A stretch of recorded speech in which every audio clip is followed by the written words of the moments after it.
Hi, everybody. This is Wednesday, the 31st of March, and it's Heather, and I am doing what I do every Wednesday of Holy Week, which is to say, sitting and stressing about the services that we're going to have on Easter Sunday.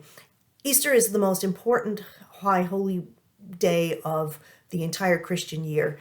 I know that Christmas kind of outdoes it in glamour, but Easter is really where the heart of our faith is, in our proclamation that Jesus is risen and what all that means.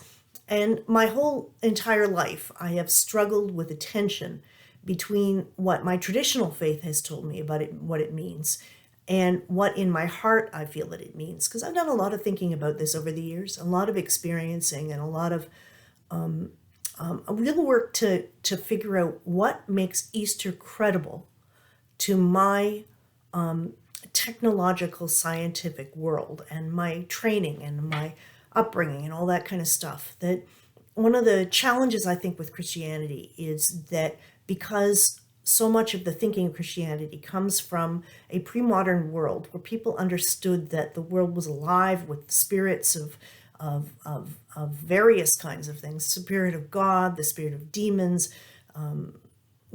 Sometimes even rocks and trees were considered to have spirits. And our faith belongs to that older world. But now that we have other more scientific explanations for how things happen, our faith is not as credible to many people as it is. So every Good Friday, every Easter, I get up with sort of, it feels like the pressure of the world on my shoulders to try to bring you a faith that is credible to me and to my generation and to my children and all that's the people who are living their ordinary lives in the world that we live in, but is also meaningful for people with more traditional understandings of faith. How do I thread the needle and say something that speaks to both groups? Well, it's not Easter morning. I'm still very much in thinking mode. But I thought maybe it might be worthwhile for me to try to make some kind of maybe even faith statement about how I understand Easter and what I think is going on in the Holy Week road from Good Friday and the cross through to resurrection on Easter Sunday morning. The first thing I can say for sure is I don't think Jesus' body was resuscitated. That's a medical word. It's what happens when your heart stops and then all the paramedics come in and they put all the machines on you and they bring you back to life, and then you go on and live your life pretty much as it was before. Hopefully, if it's come in those crucial few minutes with no level of impairment, you can just carry on and live a life that was very much what it was before, with this one medical episode to give you a good story. I don't think that's what was going on in Jesus' case. And I think the Bible is very clear about that, because they say he lay in the tomb for 3 days. It was actually technically two, a little bit of Friday, Saturday, Sunday. By the time Sunday morning came up, he was already up. So part of Friday, Saturday, part of Sunday. But the reason why they're saying that is because they're saying he was not simply resuscitated. The breath had gone. There's no way somebody can be brought back to the life they had before after 3 days. There's something else going on here.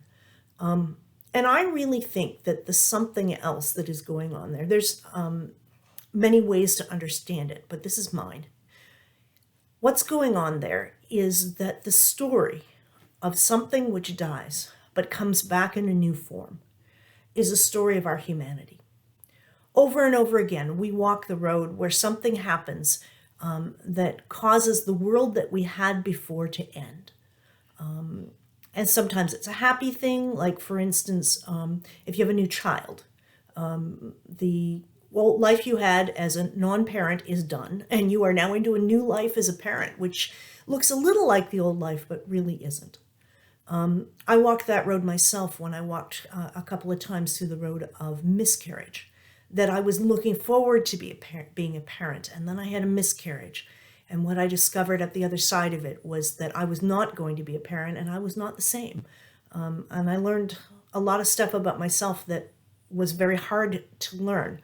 One of the things that I learned was that my hope in being a parent was not eliminated by the reality of miscarriage for me. And that's part of my story that I carry on with me, that hope is not erased in the face of calamity.